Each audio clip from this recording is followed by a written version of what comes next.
Defensoria Pública, doutor Antônio Benevides Filho, aqui conosco, presencialmente.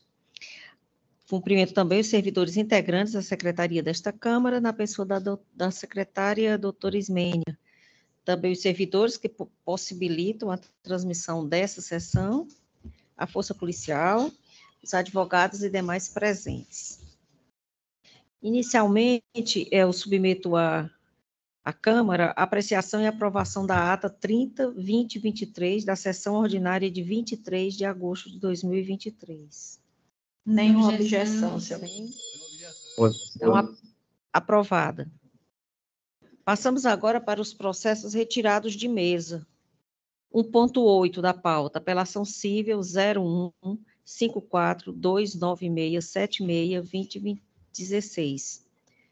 Polo ativo Estado do Ceará, polo passivo Maria Geise de Paula Guiar e outros. Relatoria da desembargadora Maria Nailde Pinheiro Nogueira. Também de vossa relatoria, desembargadora Maria Nailde, 1.9. Apelação cível 021-427386-2022. Polo ativo Sheila Aparecida de Lima e passivo Fundação Regional de Saúde, FunSaúde e outros. Passando agora aos processos com pedido de vista e processos com julgamento suspenso. Os com pedido de vista. 2.1. Apelação cível número 0040-802-20-2008, apelante Rádio Táxi Capital Fortaleza Limitada e apelado município de Fortaleza, da relatoria da desembargadora Maria Iraneide Moura Silva. Na sessão do dia 16 de agosto do ano em curso, dando continuidade ao julgamento, após a sustentação oral por videoconferência, feita pela advogada da apelante, doutora Isabelle Cisne Augusto Maia, a eminente relatora proferiu seu voto no sentido de conhecer da apelação cível para negar-lhe provimento. Na sequência, pedir vista dos autos para melhor exame da matéria.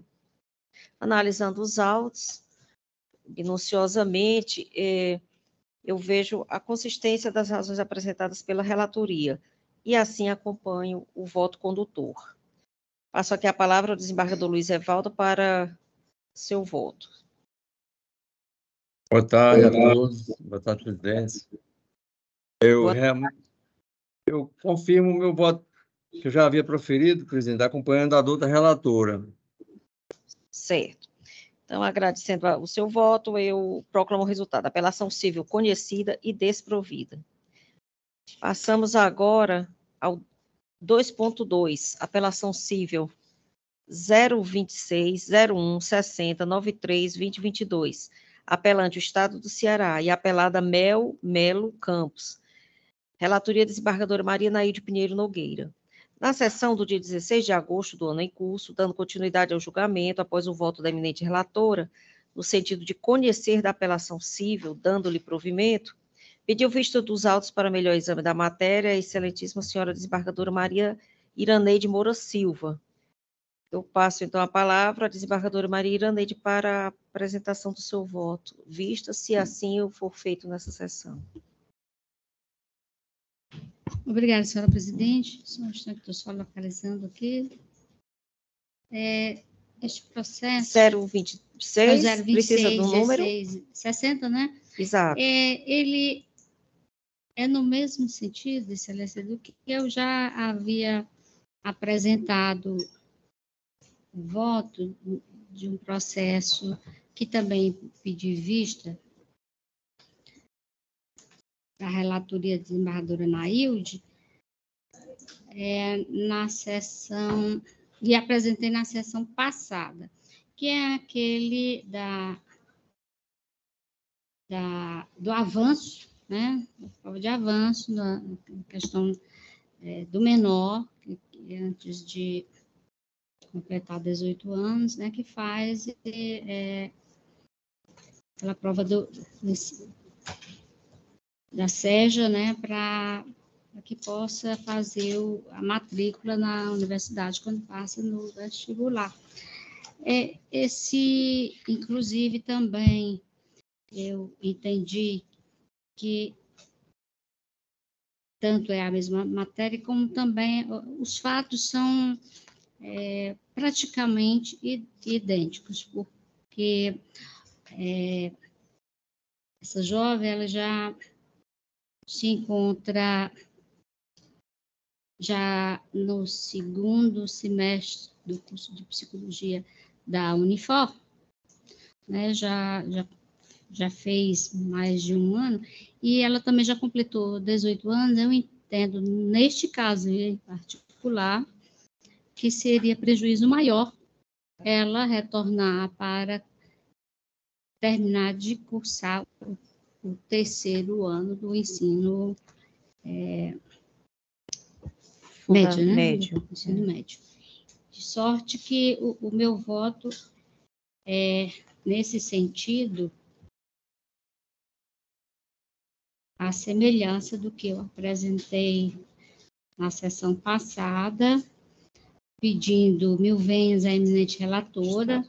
Eu voto pelo conhecimento da apelação, porém para negar-lhe provimento. Obrigada, desembargadora Iraneide.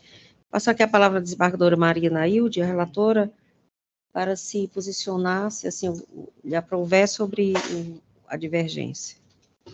Pois não, senhora presidente, boa tarde aos eminentes pares, a douta representante aqui do Ministério Público, da Defensoria Pública, distinta assistência.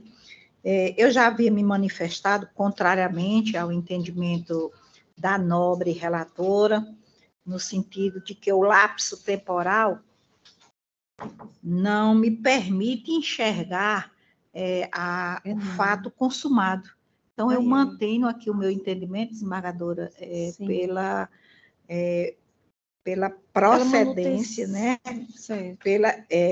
Reconhecendo da apelação para dar-lhe provimento, reformando integralmente a sentença à qual, de modo a julgar o presente feito improcedente, ônus da sucumbência invertidos, é assim como manifesto. Obrigada, desembargadora Nailde. Passo então a palavra ao desembargador Luiz Evaldo. Presidenta, eu peço vênia à doutora desembargadora relatora, desembargadora Nailde, para acompanhar a divergência, até porque esse é o meu ponto de vista, né, nos processos dessa matéria. Eu acompanho a doutora desembargadora Iraneide. Então, aqui, obrigada, desembargador Luiz Evaldo, pelo seu pronunciamento, e considerando a necessidade de, diante da divergência, converter o julgamento, o processo em julgamento estendido, segundo o artigo 942 do CPC, eu indago aos colegas, principalmente ao desembargador Gleito, se poderia fazê-lo agora. Então, convertendo esse julgamento estendido, conforme o artigo 942, eu passo a palavra ao desembargador Gleidson. Não, presidente, muito obrigado. Uma boa tarde renovada a todos, os colegas, o Ministério Público, Defensoria, advogados aqui presentes e assistência na canal virtual. Essa matéria, ela de fato já vem há algum tempo debatendo aqui nas câmaras de direito público, mas esse posicionamento adotado pela desembargadora Iraneide, ora apresentado, ele vem exatamente sendo consolidado. E eu também já tenho votado como relator e acompanhado também outros relatorias no mesmo sentido, de que o fato consumado aí me parece muito presente. Como relata a desembargadora Iraneide, a aluna já está no segundo semestre de psicologia. Anular esse acesso me parece um prejuízo bem grandioso para essa aluna, que teria que retornar aos bancos do colégio para concluir seu curso e, posteriormente, submeter novo vestibular. Me parece um fato consumado muito presente. Eu peço vênia à nossa querida colega, embargadora Nailde, para acompanhar a divergência. Obrigada, desembargador Gleidson. Também da mesma forma, pedindo vênia de desembargadora Nailde, eu acompanho a divergência, é uma matéria interessante, relevante, e no caso, entendo também que está bem consolidado a teoria do fato consumado. Então, proclamo o resultado pelo conhecimento e desprovimento da apelação por maioria. Passando agora para o agravo de instrumento. Senhora presidente, só para... Sim, a relatoria do acordo, então, ficará com a desembargadora Iraneide, porque iniciou a divergência. Isso? Tá bem. Obrigada, colegas, por irem suprindo aqui as... Vamos agora para o 2.3, agravo de instrumento 30.0005926-2022. Agravante, José Roberto Muniz Negreiros. É agravado a Superintendência Estadual do Meio Ambiente, a SEMASSE, relatoria do desembargador Luiz Evaldo Gonçalves Leite. Na sessão do dia 16 de agosto, do curso, dando continuidade ao julgamento, após a sustentação oral por videoconferência pela advogada do agravante, doutora Ana Carolina Souza Rocha Muniz Negreiros, o eminente relator proferiu seu voto no sentido de conhecer do agravo de instrumento para negar-lhe provimento. Na sequência, pedir vista dos autos para melhor exame da matéria. E assim o fazendo, e por bem acompanhar as razões do voto apresentado pela relatoria, pela sua consistência e fundamentação. Então, consigo no voto, acompanhando a relatoria. Passo a palavra à desembargadora Maria Nailde para seu pronunciamento. Acompanho o entendimento do nobre relator. Sim. Então, proclamo o resultado: o agravo de instrumento é conhecido e desprovido por unanimidade. Passando ao 2.4. Apelação civil 016 7473 10 2016. Apelante, Lojas Riachuelo S.A. Apelado, Estado do Ceará. Relatoria, desembargadora Maria Iraneide Moura Silva. Na sessão do dia 23 de agosto, do ano em curso, após a dispensa da leitura do relatório, fez uso da palavra para sustentação oral o advogado do apelante, doutor Cássio Bruno Fernandes Justino Alves. Concluída a manifestação do advogado, a palavra foi retornada à eminente relatora, que apresentou o seu voto no sentido de conhecer da apelação cível, para dar-lhe parcial provimento. Na sequência, pedir vista dos autos para melhor exame da matéria, e o julgamento ficou adiado. Então, passo aqui a apresentação do meu voto vista. Inicialmente, eu me pronuncio em sede de voto vista, em sentido divergente do entendimento da nobre relatoria, e adoto, para tanto, o relatório lançado, as folhas 504 e 505 dos autos. Faço aqui uma breve síntese, né, porque todos os colegas tiveram acesso, mas só para que fique consignado. Insurge-se a apelante contra a sentença que homologou o pedido de desistência nos autos dos embargos à execução fiscal propostos pela apelante nos seguintes termos. Aqui vem a sentença, a desistência, e a desistência foi homologada, né, mas ficou consignado que a apelante alega que os honorários sucumbenciais estão contemplados pelo artigo 19 da Lei Estadual 17.771/2021, combinado com os artigos 44 e 45 da Lei Complementar Estadual 134/2014, defendendo, alternativamente, a impossibilidade de condenação de verba honorária sobre o valor da causa, devendo incidir sobre o valor do proveito econômico. De saída, entendo que pontua o Superior Tribunal de Justiça que, em caso de desistência de embargos à execução fiscal por adesão ao refis, o cabimento ou não da verba honorária ficará condicionado ao disposto na legislação de regência. E assim, nesse ensejo, em conformidade com o artigo 20 da Lei 17.771, de 2021, a qual versa sobre o Programa de Parcelamento de Débitos Fiscais, esta lei exclusivamente para estes autos, o contribuinte que aderir ao refis fica dispensado do pagamento do encargo legal, por inscrição em dívida ativa em caso de execução fiscal. E, por sua vez, o artigo 19, também da mesma lei, estabelece que deve ser destinado 5% dos débitos recolhidos no refis a título de honorários aos procuradores do Estado. Então, entendo, diante disso, a matéria também já é recorrente, nós já examinamos em alguns casos, E, em resumo, eu entendo que, tratando a adesão ao refis de favor fiscal ao contribuinte, não se afigura razoável agravar financeiramente a demandante com a imposição do pagamento de verba honorária em ação judicial, a qual já foi extinta em razão da adesão da recorrente ao refis. Esse é, assim, o cerne do voto vista. Então, diante do exposto, eu peço vênia à eminente relatora para manifestar-me em sede de voto vista pelo conhecimento e provimento da apelação cível nos termos acima expostos.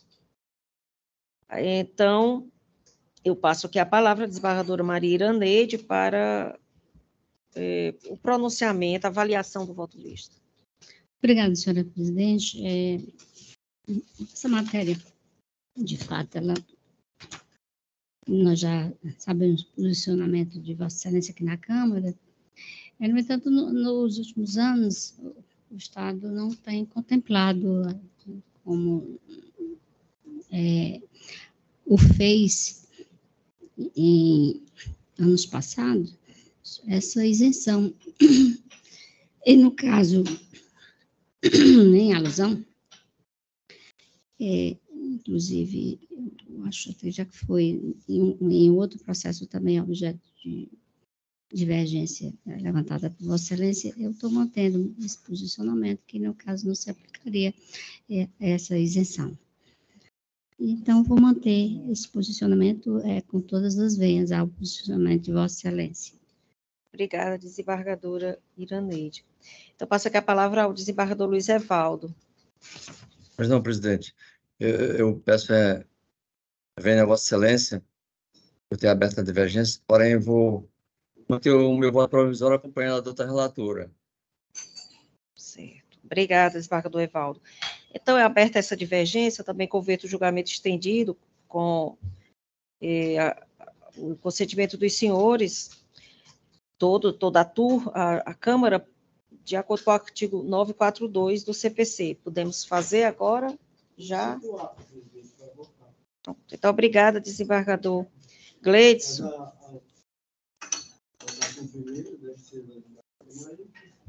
Certo. Posso também convertê-lo, desembargadora Naide? A senhora gostaria de reexaminar a questão? Não? Posso converter? Então, convertendo, passo a palavra à desembargadora Maria Naide para o seu voto. Pois não, senhora presidente, acompanhei aqui atentamente este julgamento, seu voto divergente, mas concluo por acompanhar o entendimento da nobre relatora. Tive acesso aos dois entendimentos e acompanho a eminente relatora.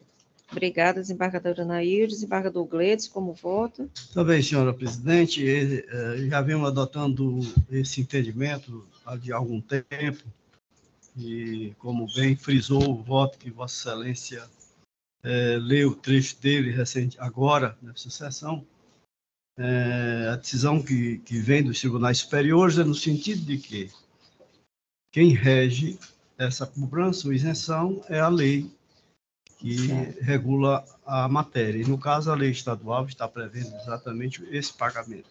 Portanto, eu acompanho a doutora divergência e pedindo vênia a Vossa Excelência. Aliás, eu estou acompanhando a relatoria. Perdão. Pedindo vênia a Vossa Excelência. Obrigada, desembargador Gleidson. Então, proclamo o resultado. Apelação civil conhecida e parcialmente provida por maioria.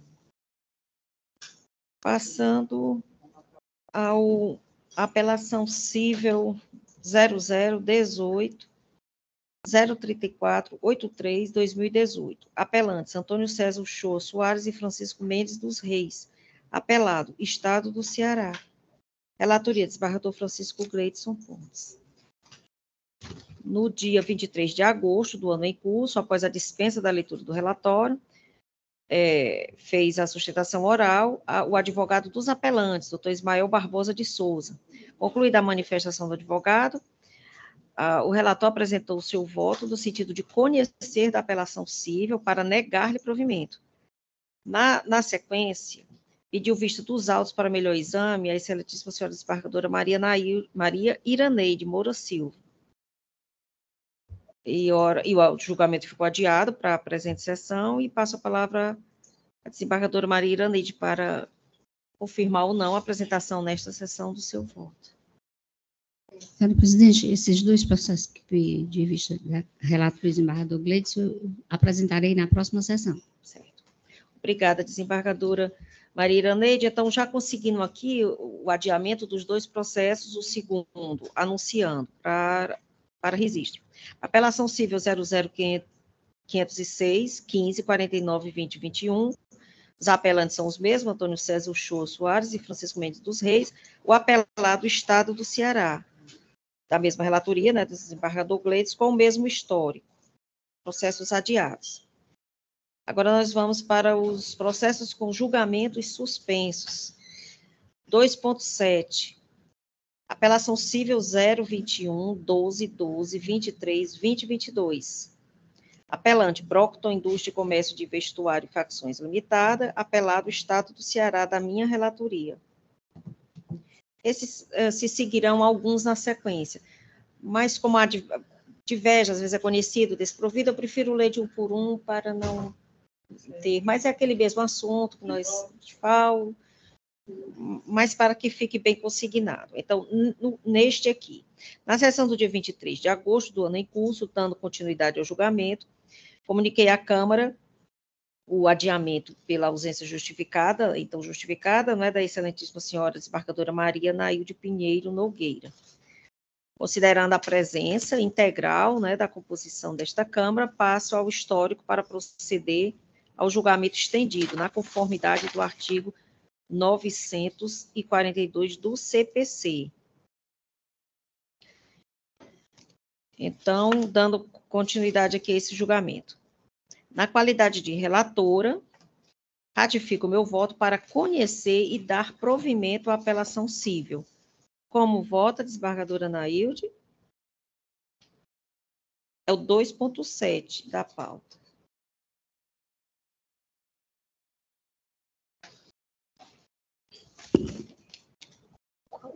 Deixa-me ver aqui.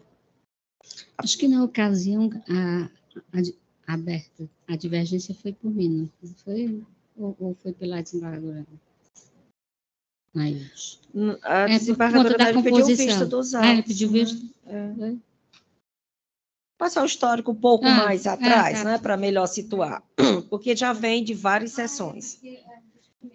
Dos primeiros. Então, vou passar o primeiro para nós nos situarmos bem nesse encadeamento. Viu, desembargadora Nailde? Vou começar aqui. Na sessão de julgamento do dia 26 de julho, dando continuidade ao julgamento, já havia dando continuidade ao julgamento, a excelentíssima senhora desembargadora Maria Nailde Pinheiro Nogueira confirmou o seu voto no sentido de conhecer da apelação para desprovê-la. Então, aqui eu acompanhei a divergência. Não, era que abriu divergência. A relatoria... O que eu tenho aqui... Você não estava presente, eu acho. Não, acho que... Não, lá em julho, Então, nós... A primeira é julho. Vamos seguir a sequência aqui? Vamos seguir a sequência. Olha aqui, a divergência que foi aberta pelo desembargador... São vários processos, Eu vou iniciar do primeiro. Vamos iniciar a resenha. Na sessão do julgamento desse dia 26 de julho do ano em curso, reforçando, da minha relatoria foi o voto, eu entendi que já era dando continuidade ao julgamento, que era no dia 23. Então, vamos lá, da minha relatoria, nós chegaremos a esse entendimento. Então, a excelentíssima desembargadora Maria Nailde Pinheiro Nogueira confirmou o seu voto no sentido de conhecer da apelação para desprovê-la, e o julgamento desses autos foi convertido em estendido, conforme o artigo 942 do CPC. Adiado. Fomos para o dia 24 de maio. Após a apresentação do meu voto para conhecer da apelação civil e dar-lhe provimento, o excelentíssimo senhor desembargador Francisco Gleidson Pontes apresentou declaração em voto contrário. Ok? Até aqui, não é? Em voto contrário, no sentido de conhecer da apelação civil para negar-lhe provimento. Eu havia me pronunciado pelo provimento, o desembargador Gleidson abriu a divergência pelo desprovimento. Em seguida, a desembargadora Maria Nailde pediu vista dos autos. certo? A matéria nova havia sua recente chegada, não é? Pediu vista. Em que eu acompanhei a divergência, não foi? Exatamente. Inaugurada pelo desembargador Gleidson, não é isso? Exatamente. Certo. Então, foi no dia 26 de julho. Então é o que eu me manifesto nesse momento, acompanhando essa divergência. Pronto, viu? acompanhando a divergência. Porque nós pulamos um lapso de tempo sem as sessões e reeditamos esse posicionamento. Então, a desembargadora Maria Nailde acompanha a divergência do desembargador Gleidson, não é isso?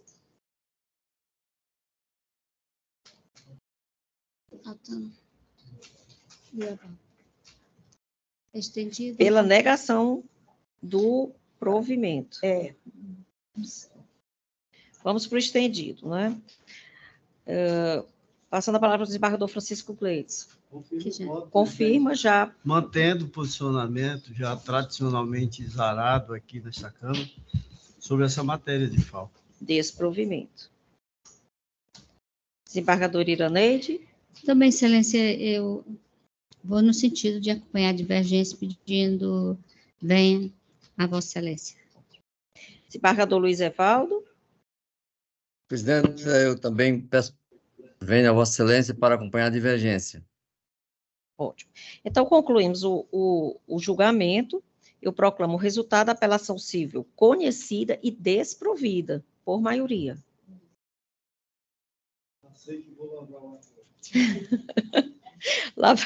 Obrigada aí pela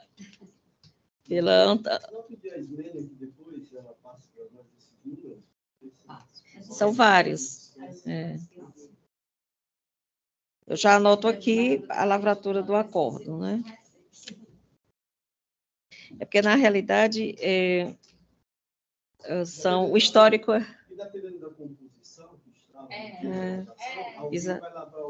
Exato. E alguns são providos, outros desprovidos, e também esses julgamentos remontam aqui a 24 de maio, né? Então, todas as sessões. Exato. Mas vai tudo no mesmo sentido e vai tudo, não é só... Pronto, exato.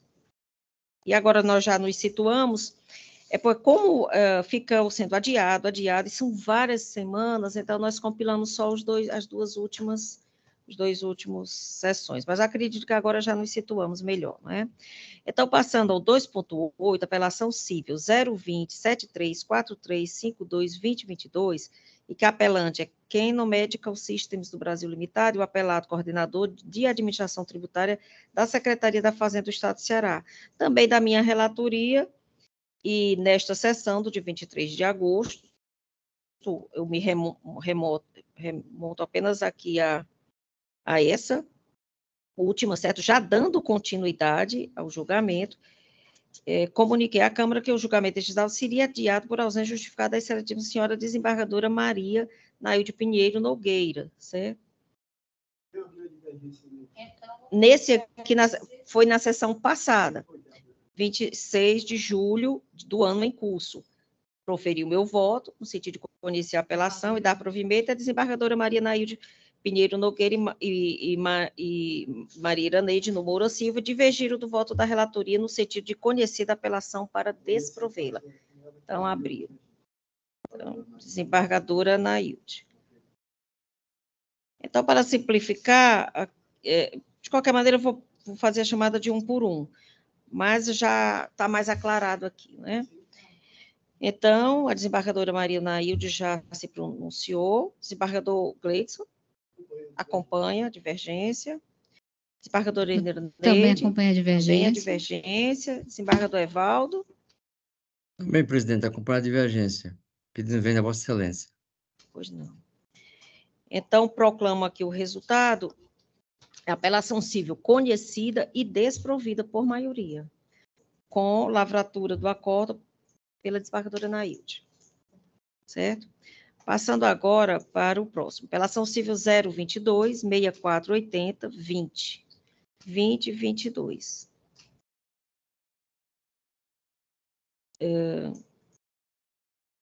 também julgamento estendido, né, já havia se adiado e hoje também passou a abrir o julgamento estendido, historiando. Na sessão do julgamento dia 26 de julho, dando continuidade já ao julgamento, proferi meu voto no sentido de conhecer a apelação para dar-lhe provimento. As desembargadoras Maria Nailde Pinheiro Nogueira e Maria Iraneide Moura Silva divergiram do voto da relatoria, no sentido de conhecer da apelação, mas para desprovê-la, o mesmo caso anterior. Mesma coisa. Então, a desembargadora Maria Nailde já se pronunciou, né? Se gostaria de ratifica. Ratifique, senhora presidente. Desembargador Gleidson. Acompanhar a divergência, presidente. Certo. Pois não. Maria Iraneide, desembargadora Maria Iraneide. Eu ratifico, acompanhando a divergência, pedindo 1000 vezes a Vossa Excelência. Desembargador Luiz Evaldo. Pedindo vênia a Vossa Excelência, acompanha a divergência, presidente. Proclamo o resultado da apelação civil conhecida e desprovida por maioria, sob agora a redação do acórdão, sob a responsabilidade da desembargadora Nailde. Passando ao item 2.10, apelação civil 020, 099875-2019, apelante o Estado do Ceará, apelada Telemar Norte-Leste S.A., este da desembargadoria, da relatoria da desembargadora Maria Iraneide Moura Silva, certo? Então, este aqui, eu vou, também continua, não é a mesma matéria. Após no dia 7 de junho do ano em curso, não me reporta o dia 23 porque é o adiamento, é só adiamento. Após a sustentação oral da advogada, da apelada, a eminente relatora, desembargadora Maria Iraneide Moura Silva, apresentou seu voto no sentido de conhecer do recurso da apelação para dar-lhe provimento, apelação do Estado do Ceará. Ela foi acompanhada pelo excelentíssimo senhor desembargador Luiz Evaldo Gonçalves Leite, e na sequência eu pedi vistas dos autos para melhor exame, ficando o julgamento pela ausência justificada por motivo de férias da desembargadora Maria Iraneide ficou adiada. Na sessão de julgamento do dia 2 de agosto, dando continuidade já a esse julgamento, apresentei o meu voto vista, no sentido de conhecer a apelação para dar-lhe parcial provimento. Na sequência, a excelentíssima senhora desembargadora Maria Iraneide manteve o seu voto original pelo provimento da apelação do Estado do Ceará. Abrindo a divergência, então. Abrindo a divergência, exatamente, mantendo... exatamente, ela é uma relatora, exatamente, mantendo o seu voto. Eu divergi, a desembargadora Iraneide manteve o seu voto. Então, nós abrimos agora o julgamento estendido. Ratifica o voto, desembargadora Iraneide. Da Sim, divergência. Excelência. Sim, Excelência. Então, é pelo provimento. Isso. Desembargador Luiz Evaldo, como vota? Vossa Excelência. Presidente, pedindo vênia a Vossa Excelência, eu acompanho mantenho o meu voto com a doutora relatora. Com a doutora relatora. Não, sim, com a doutora relatora, exatamente. Desembargadora Maria Iraneide. Também eu ratifico, por minha vez, o meu voto divergente. E passo a palavra à desembargadora Maria Nailde Pinheiro Nogueira. De igual forma, né? Sempre a mesma situação, né? A mesma situação. O meu entendimento é o mesmo. É o provimento, porque é o Estado do Ceará. É o provimento. Provimento, né? Desembargador Gleidson. Então, presidente, a matéria é idêntica, eu também vou acompanhar a doutora relatora com as vênias de estilo de Vossa Excelência. Certo. Obrigada. Então, proclamo o resultado. Apelação civil conhecida e provida por maioria. Continuando na mesma linha. Está próximo, viu? De superarmos esses questionamentos. Então, vamos lá. Apelação civil 023 8975 33 2021. Apelante ao Banco Volkswagen S.A. e o Consórcio Nacional Volkswagen. O apelado superintendente do Departamento Estadual de Trânsito, DETRAN. E também apelado Estado do Ceará. Relatoria desembargador Maria Iraneide Moura Silva. Da mesma forma, na sessão do dia 23 de agosto, foi dado continuidade ao julgamento.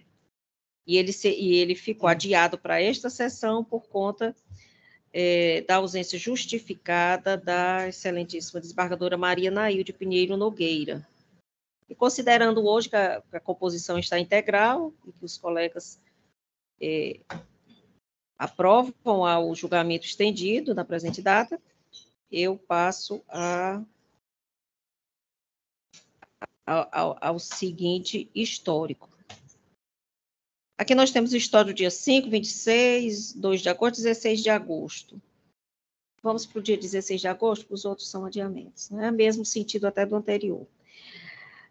No dia 16 de agosto do ano em curso, dando continuidade ao julgamento, apresentei o meu voto visto no sentido de conhecer da apelação para dar-lhe provimento, ou seja, em favor do Banco Volkswagen,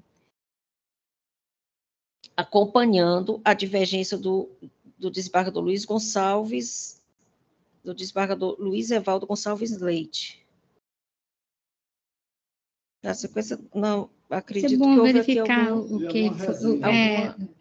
Me diga o número aqui que eu vejo pela. É nova para a desembargadora Nailde e desembargador Evaldo, ou desembargador Gleison. E para o desembargador só me repita o número, né? Por gentileza, senhora presidente. Então, vamos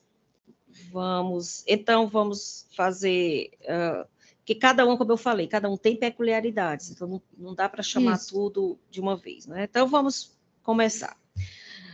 Para situar melhor esse voto, porque ele tem as suas circunstâncias. Na sessão do julgamento, dia 5 de julho do ano em curso, após a sustentação oral da advogada doutora Marcela, representante das apelantes, que é o banco e o consórcio,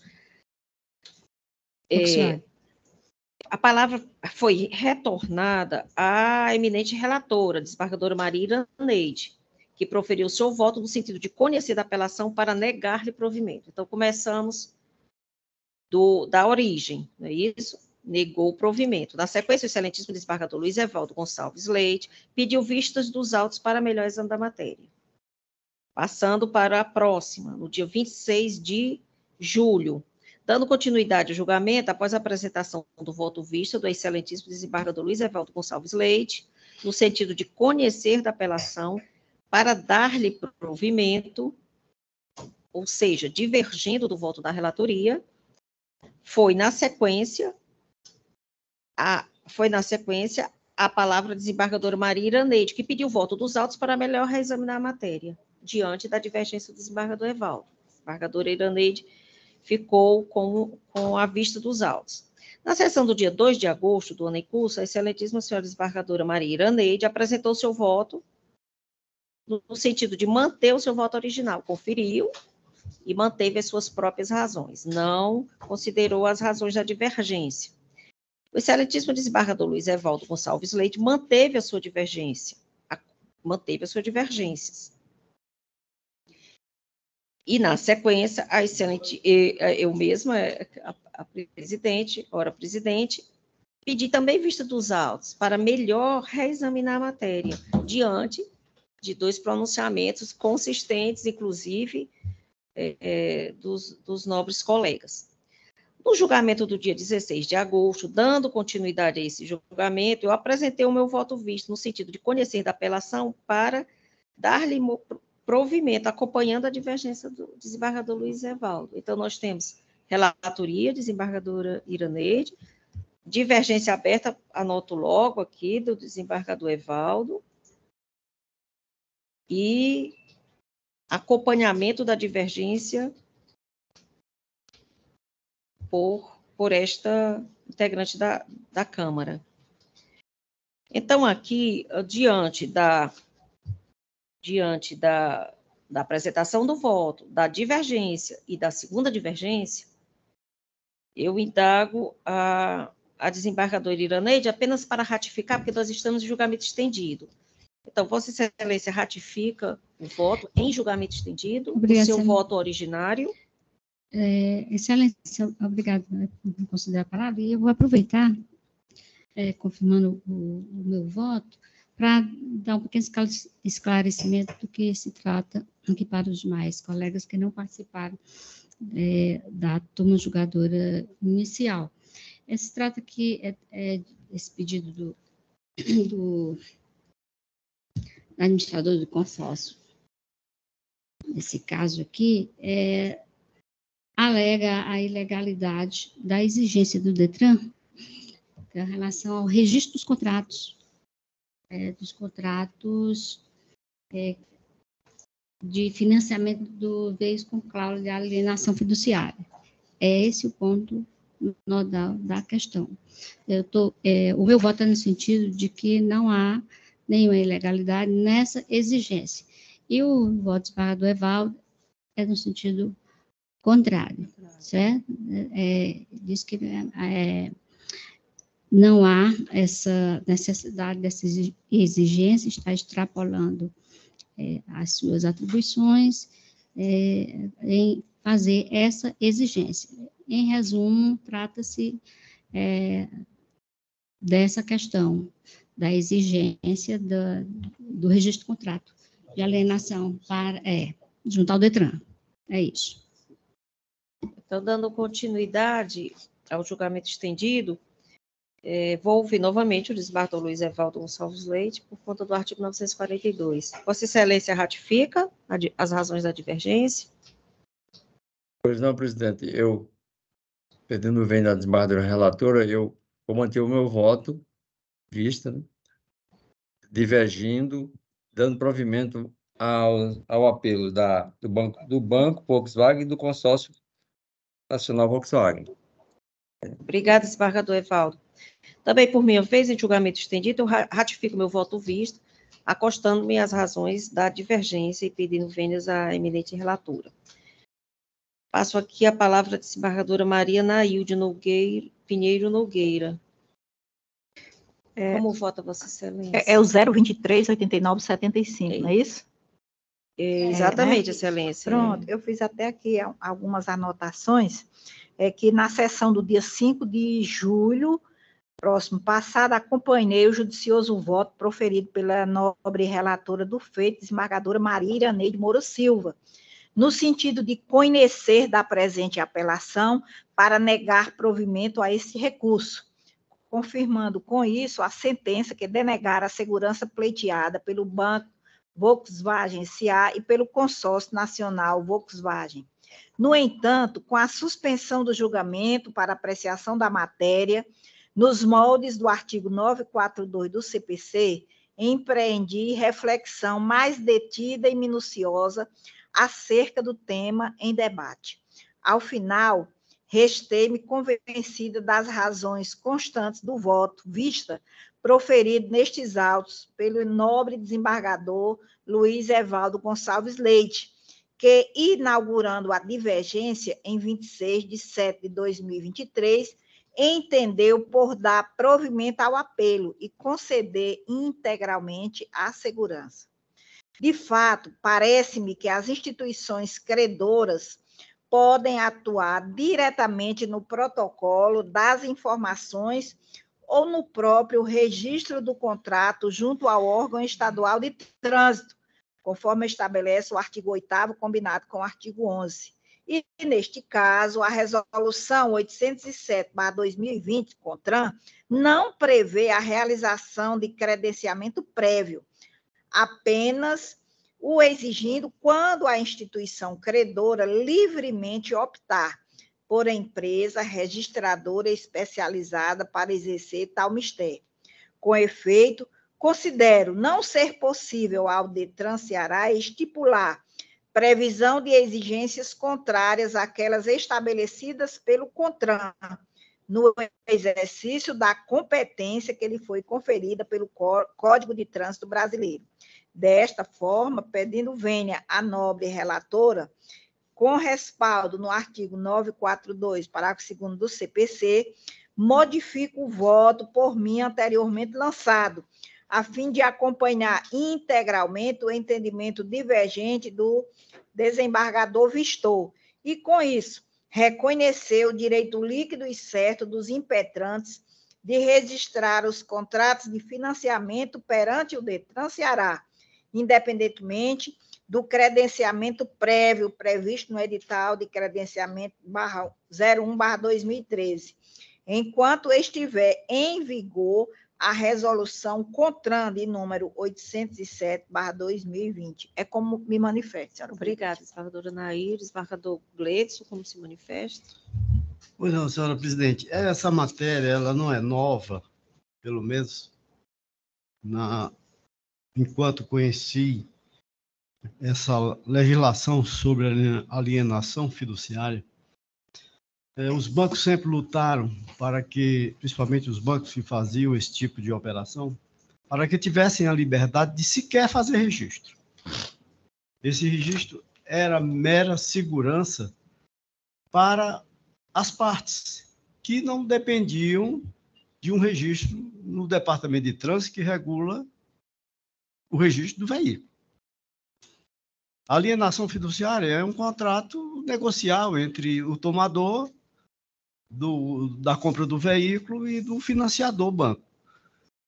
Essa resolução que a desembargadora Nair acaba de citar, de fato, ela veio tirar essa autonomia dos órgãos de trânsito para não fazerem mais essa exigência de credenciamento de instituição para que se fizesse a alienação fiduciária.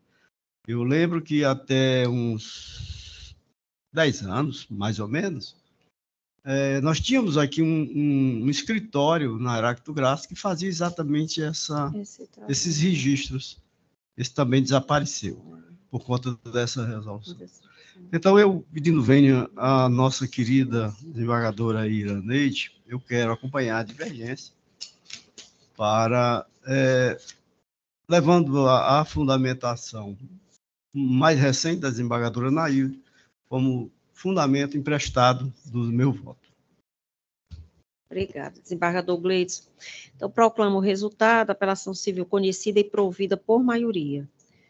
Passamos agora para o 2.12, apelação civil 024, 73, 24, 88, 2022. O apelante é o Estado do Ceará e a apelada Maria Beatriz Dias Ferreira. Este aqui também diz respeito àquele o assunto, né, de educação, das provas, né, que os jovens passam antes da SEJA, né, SEJA para alcançar a universidade. Então, na sessão do dia 16 de agosto, a excelentíssima senhora desembargadora Maria Iraneide Moura Silva apresentou o seu voto. Eu vou iniciar do dia 9, para situar melhor, né? Vamos para o dia 9, que é um pouquinho anterior, para ficar bem claro.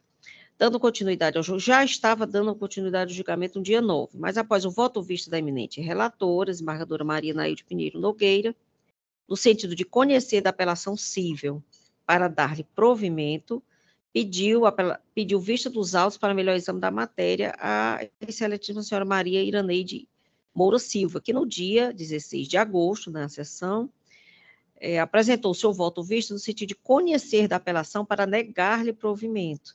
O apelante, o Estado do Ceará, lembrando. Abrindo a divergência. Com a palavra, a eminente relatora confirmou seu voto e, em seguida, o excelentíssimo desembargador Luiz Evaldo Gonçalves Leite acompanhou a divergência. E o julgamento, assim, foi convertido em estendido, conforme o artigo 942 do CPC, e adiado. E, ora, também dá aos colegas se nós podemos realizá-lo agora, não é? Todos estão aptos, acredito, já fizemos um, não é? Então, vamos aqui confirmando os votos. Desembargadora Maria Nailde, a relatora, ratifica o seu voto? Ratifica. O voto, lembrando, é pelo provimento da apelação. Desembargadora Iraneide pergunta, ratifica o voto vista pelo desprovimento da apelação? Sim, excelência. Esse processo conforme já adiantei no primeiro que foi apresentado aqui, com pedido de vista, é a mesma matéria da prova de avanço, do menor que prova de avanço. Que passa no vestibular e quer cursar a universidade. Essa moça, Maria Beatriz, inclusive, já passa do 3º semestre já do curso de acho que nesse caso, farmácia. Farmácia.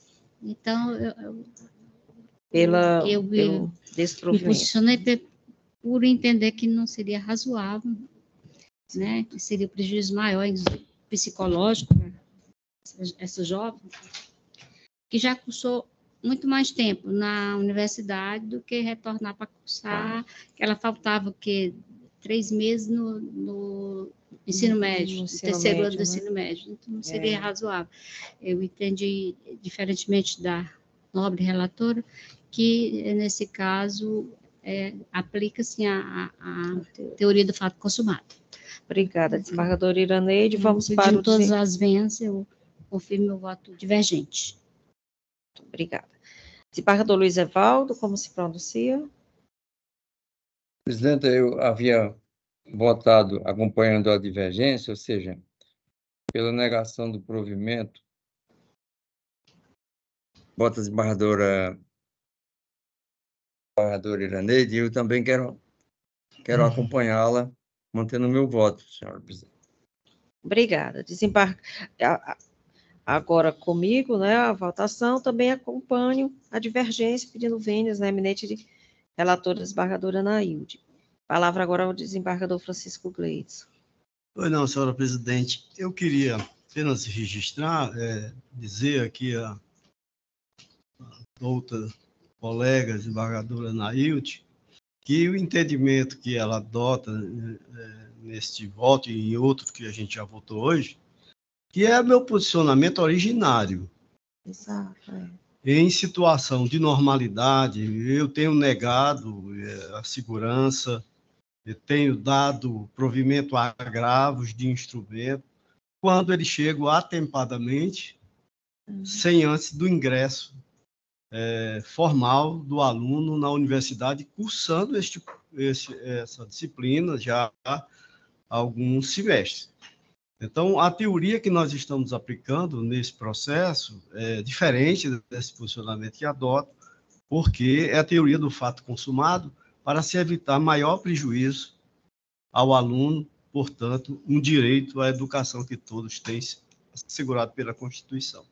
Pedindo vênia, então, a nossa nobilíssima colega, desembargadora Nair, para acompanhar a divergência. Obrigada, desembargador Gleidson. Então, proclamo o resultado da apelação civil conhecida e desprovida por maioria.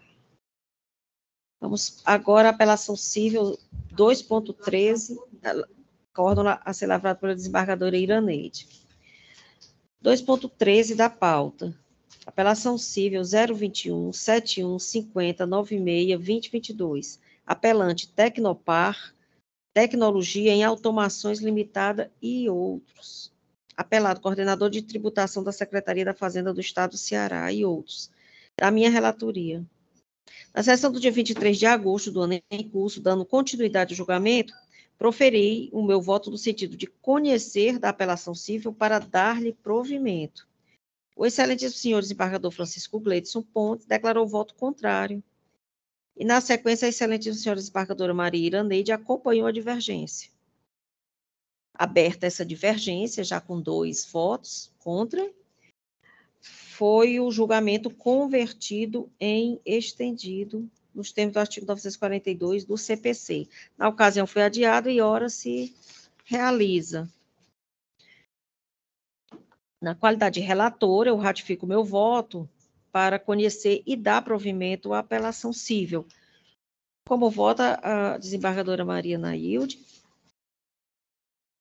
Aqui eu acompanho a divergência, né? Para divergência, negar né? provimento, né? Apelação. Certo. Desembargador Gleidson? Mantém o meu entendimento. Presidente, pedindo vênia a Vossa Excelência. Pois não, obrigada. Desembargadora Maria Anaílde mantém a divergência também? Maria Iraneide? Mantém. Também, senhora presidente, pedindo vênia a Vossa Excelência e eu acompanho a divergência. Pois não, obrigada. Desembargador Luiz Evaldo, como vota Vossa Excelência? Presidente, eu peço vênia a Vossa Excelência para acompanhar a divergência. Obrigada, desembargador Evaldo. Proclamo o resultado. Apelação civil conhecida e desprovida por maioria.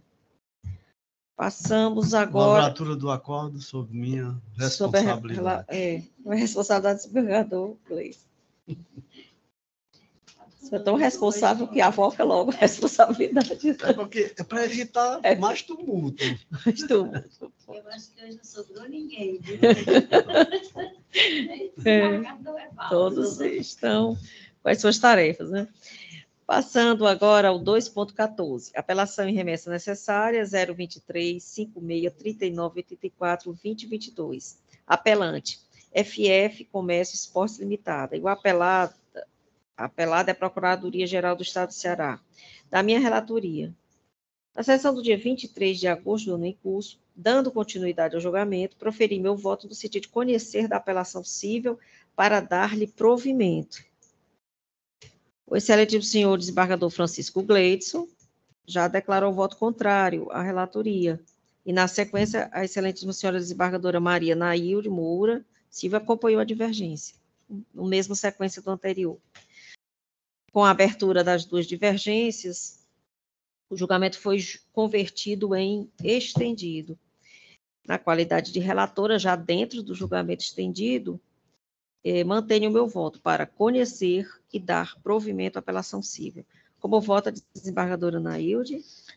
Embora no dia 23 eu estivesse ausente, mas estou apta aqui a me manifestar, desembargadora Tereza Neumann, no sentido de pedindo que venha a Vossa Excelência acompanhar a divergência que nega provimento à apelação. Obrigada, desembargadora Nailde. Desembargador Francisco Gleison. Mantém o entendimento, presidente. Desse provimento. Desembargadora Maria Nailde, mantém também o... Iraneide. Perdão. Perdoado, excelente. Pedindo bem a Vossa Excelência com a divergência. Desembargador Luiz Evaldo. Eu acompanho a divergência, pedindo bem a Vossa Excelência, presidente. Obrigada, desembargador Evaldo.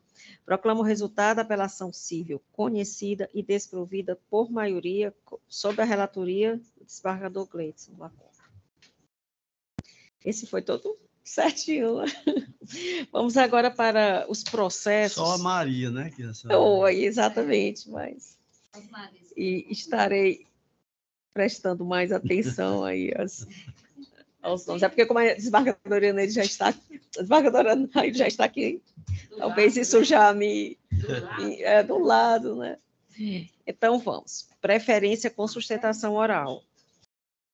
Apelação e remessa necessária 00-387-11-20-11. Relatoria do desembargador Francisco Gleison Pontes. O remetente foi o juízo de direito da 10ª Vara da Fazenda Pública da Comarca de Fortaleza, o apelante do Estado do Ceará e a apelada Lília Maria Costa de Soriano Aderaldo. O advogado Dr. Marcos Vinícius Freire Fernandes requereu, né, a sustentação oral presencialmente. Dr. Marcos se encontra? Pois não, doutor Marcos, dirija-se aí, por favor.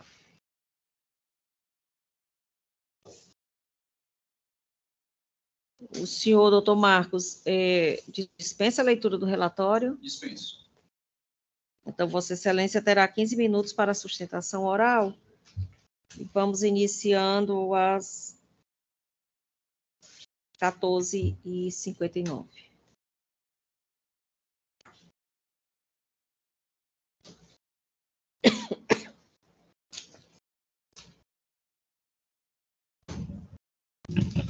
Presidente, deixe-me fazer aqui uma intervenção cirúrgica. Pois não. O nobre advogado já está a posto para fazer a sustentação e eu queria encaminhar aqui uma situação que talvez até agilizasse, porque nós temos tantos processos ainda para julgar. Sim. Informar para ele e o voto que apresentei em votação prévia e já assinalado por todos para seguimento,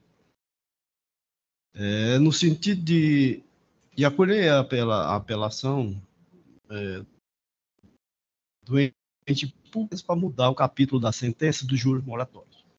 Isso por força de decisão já do Supremo, que trata dessa questão, que diz que os juros moratórios a validação da correção monetária de juros moratórios incidentes sobre as condenações impostas à Fazenda Pública, conforme previsto no artigo 1º-F da Lei 9.494/97, com alteração dada pela Lei 11.960. Esse é o tema 810. Então, isso é uma questão já sedimentada no Tribunal Superior, e o capítulo da sentença que a gente está modificando aqui, dando parcial provimento ao recurso do ente público, é nesse sentido, mantendo a sentença de mais termo. Se isso lhe for confortável e dispensar a sustentação, fica a critério de Vossa Excelência, a gente já caminhar para anunciar o resultado. Perfeito, então dispensar a sustentação. Obrigada, então, doutor Marcos. Então, anuncio o resultado: apelação civil e remessa necessária conhecidas e parcialmente providas. Obrigada. Passando agora ao 5.43, apelação civil 015-549395-2018. Relatoria do desembargador Francisco Gleidson Fontes. Apelantes e também apelados: município de Fortaleza, estado do Ceará, Joyce Maria Teixeira do Nascimento, de Maria, Solange Maria Teixeira do Nascimento, Maria da Glória Henrique, Gustavo Henrique Teixeira do Nascimento, Regina Fátima Teixeira do Nascimento, tendo como advogado o doutor Francisco Maílson de Oliveira Silva. Se encontra na sala ou virtualmente? Virtualmente. Doutor Maílson, boa tarde. O senhor dispensa a leitura do relatório para fazer sua sustentação oral? Dispensa, viu? Dispensa. Então, Vossa Excelência terá 15 minutos para a sua sustentação oral, iniciando agora 15h02, 15 horas e 2 minutos.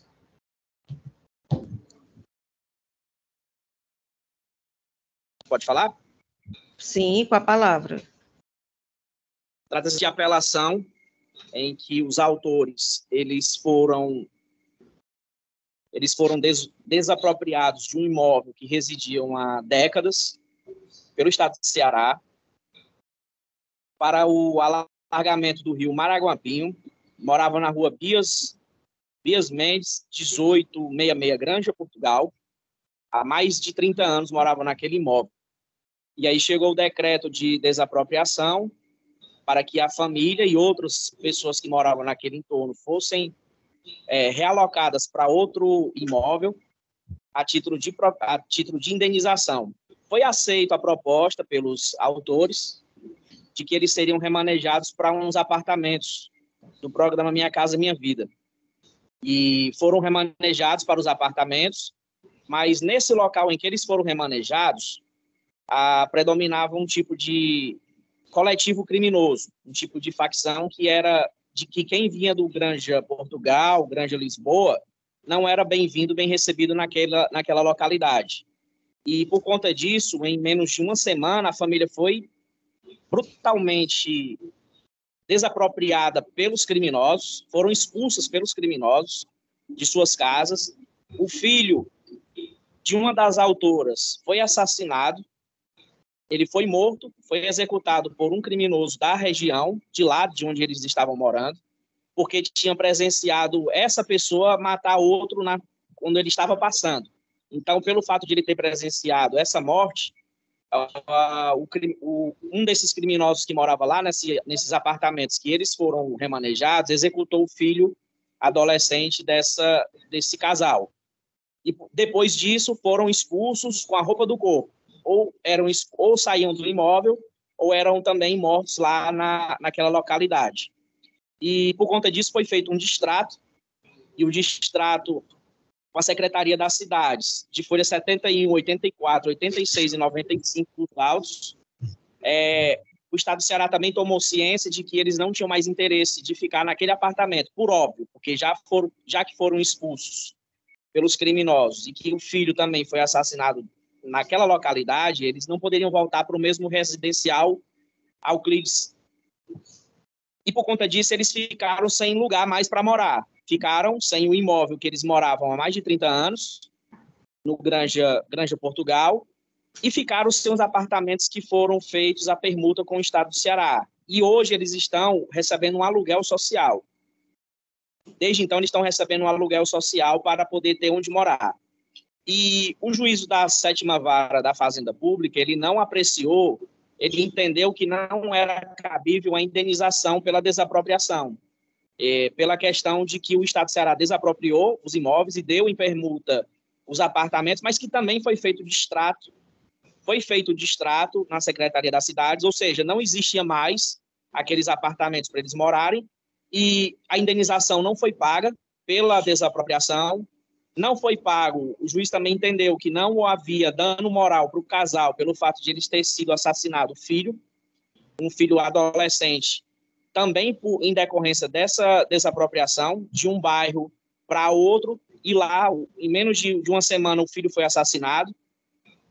E tem vários boletins de ocorrência e várias informações entre as folhas 48 e 128 dos autos que demonstram de que todas as pessoas que vão para aquela localidade, elas são expulsas pela facção que predomina ou predominava na época naquele local.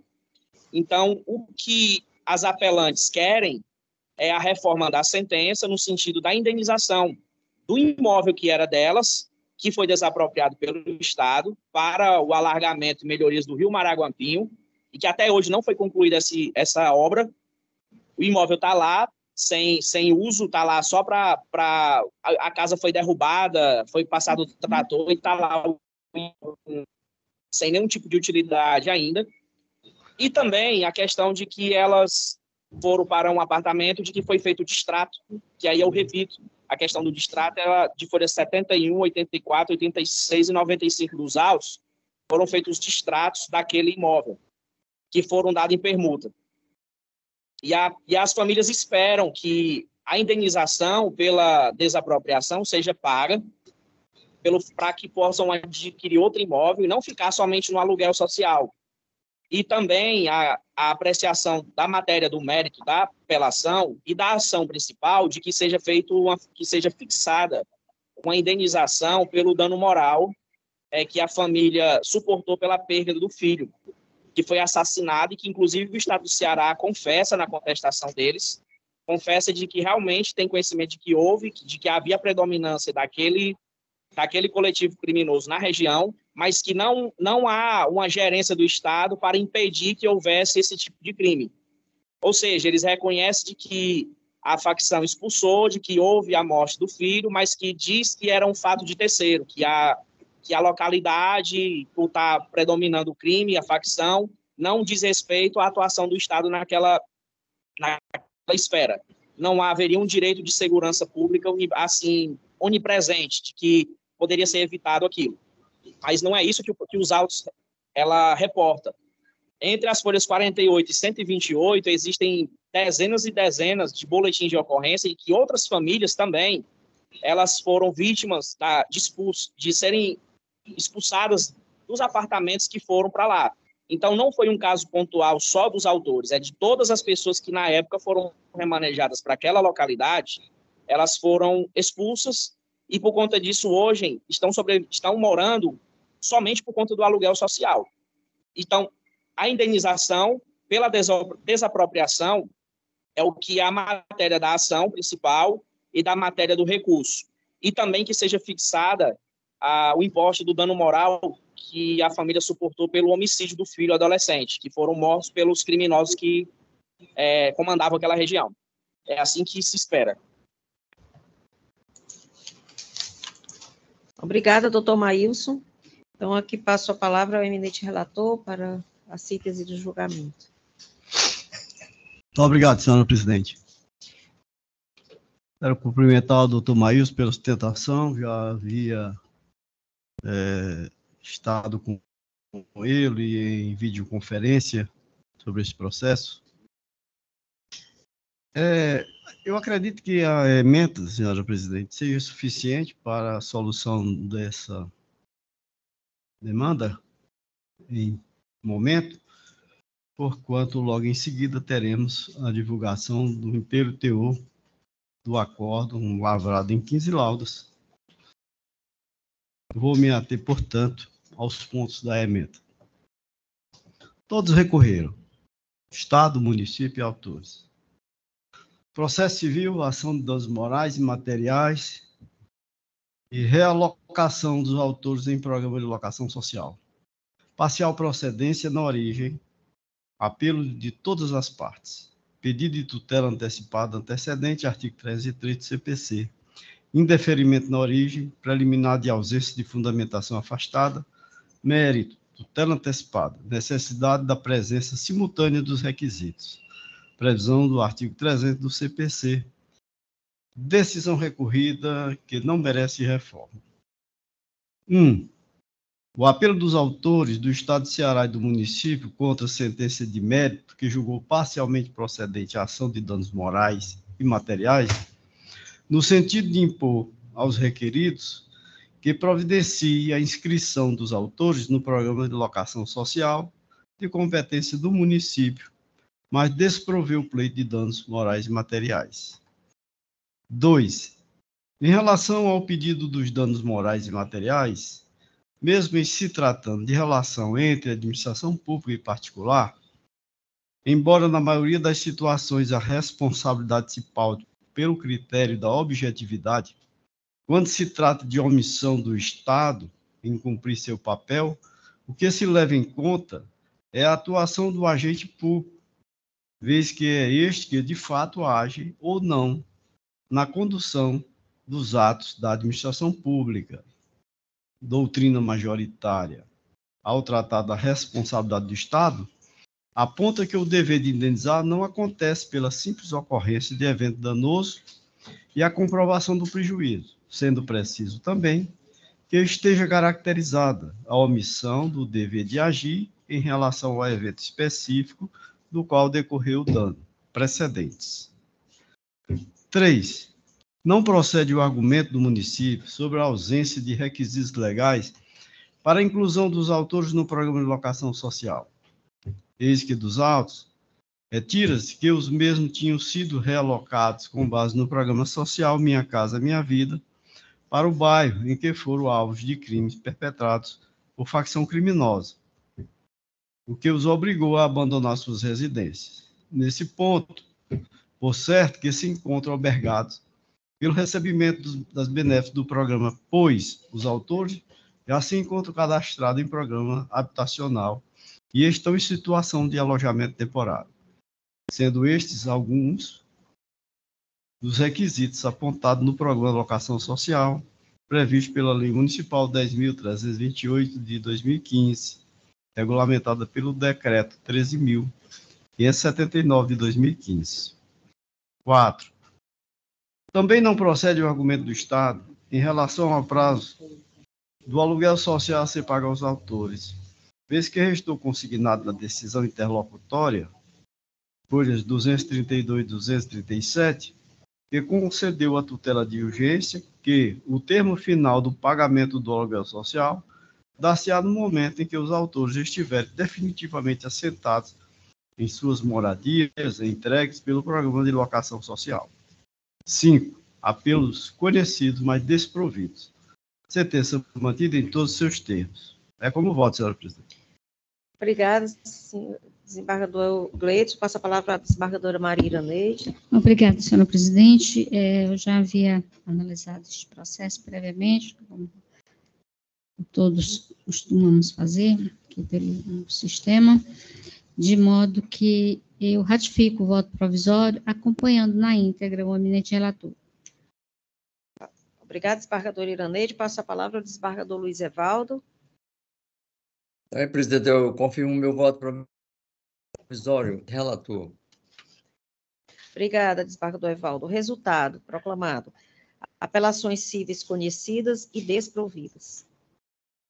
Passando agora ao 5.6 da pauta. Agravo interno cível 021 40 23 87 20 21 da minha relatoria, tendo como agravante Ari e Silva Produções Limitada e agravado o município de Fortaleza. Dr. Rafael Ribeiro Monteiro Cruz, aqui presente, requeriu a sustentação oral em nome da agravante Ari e Silva Produções Limitada.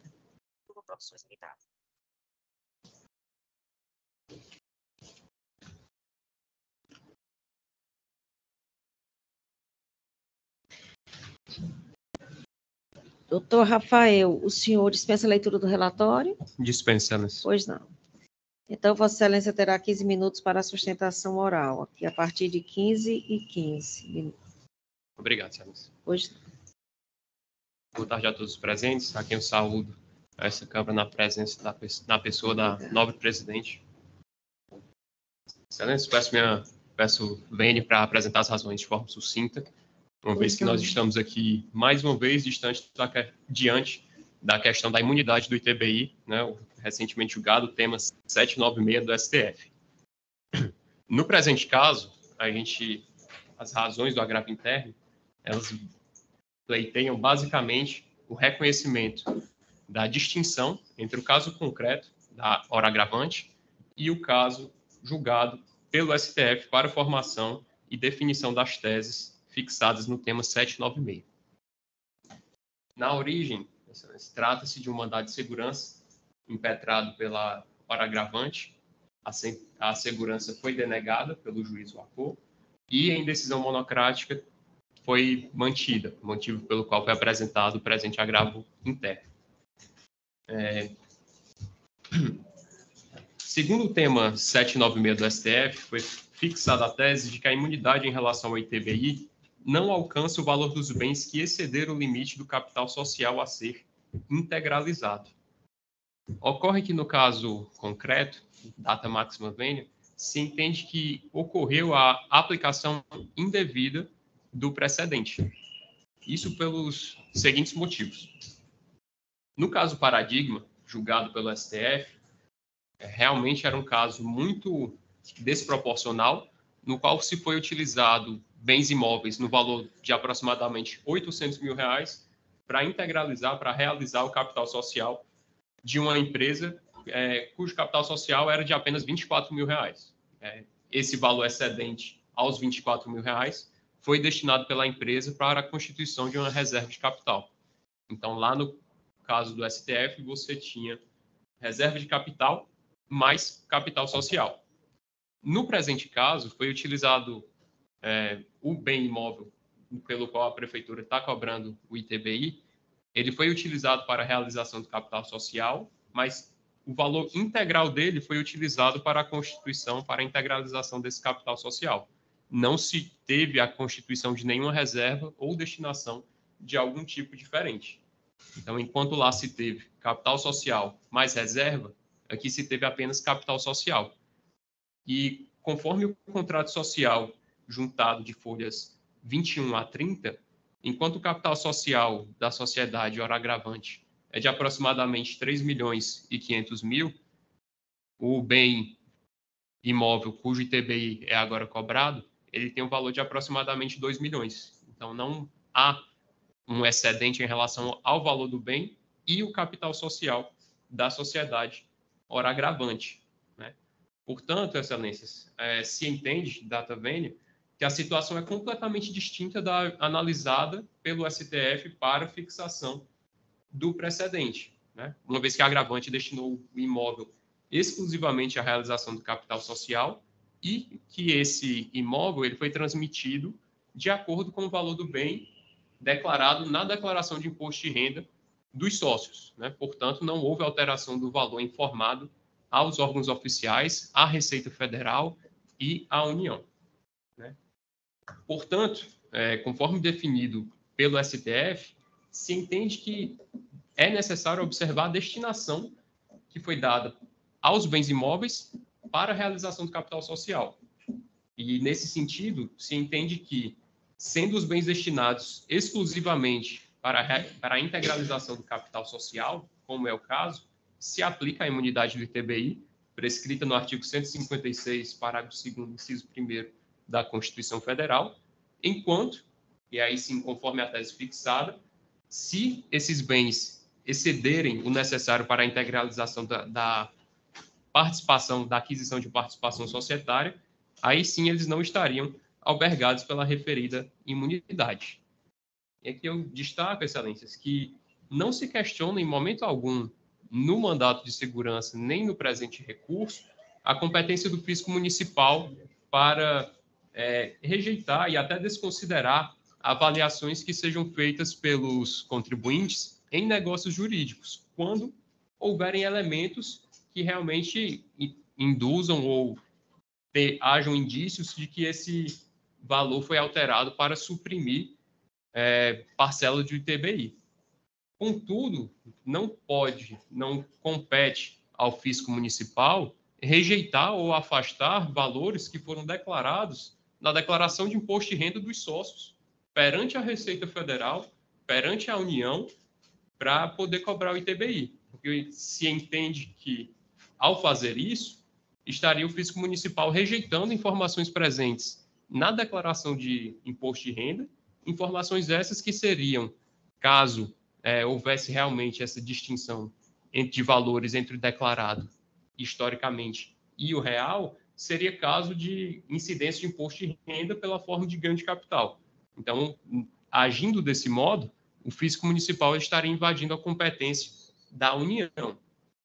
E, além disso, e aí já encaminhando para o final, frisa-se que essa metodologia utilizada pelo fisco municipal de atualizar o valor do imóvel declarado e cobrar e realizar uma subtração entre a atualização e o valor histórico para cobrar ITBI sobre essa parcela, entre aspas, excedente, ela não tem base no julgamento do STF e ela também não tem base na legislação municipal. Então, é uma inovação pelo fisco municipal com base exclusiva nos seus procedimentos e na sua interpretação interna, descolada do princípio da legalidade. Então, assim, no entendimento da agravante, vai-se misturar a reforma integral da decisão recorrida para que seja reconhecida a distinção entre o caso concreto, objeto do recurso, e o caso objeto de decisão do tema 796 pelo STF, para que seja reconhecida e aplicada integralmente a imunidade prescrita no artigo 156, parágrafo 2º, inciso 1º da Constituição Federal, ao presente caso. São essas razões, Thales. Obrigada, doutor Rafael. Passo aqui a leitura da ementa, porque ela se encontra circunstanciada, acredito que deslinde, não é, o entendimento do julgamento. Ementa tributário, mandado de segurança, agravo interno, decisão monocrática proferida em sede de apelação civil, ITBI, incorporação de imóvel ao capital social. Imunidade prevista no artigo 156, parágrafo 2º, inciso 2 da Constituição Federal. Incidência do tema 796 do STF, em verbis, para o tema. A imunidade em relação ao ITBI, prevista no inciso 1 do parágrafo 2º do artigo 156 da Constituição Federal, não alcança o valor dos bens que exceder o limite do capital social a ser integralizado. Fecha aspas. A ausência de motivos aptos a ensejar a modificação da decisão agravada, recurso conhecido e desprovido. 1.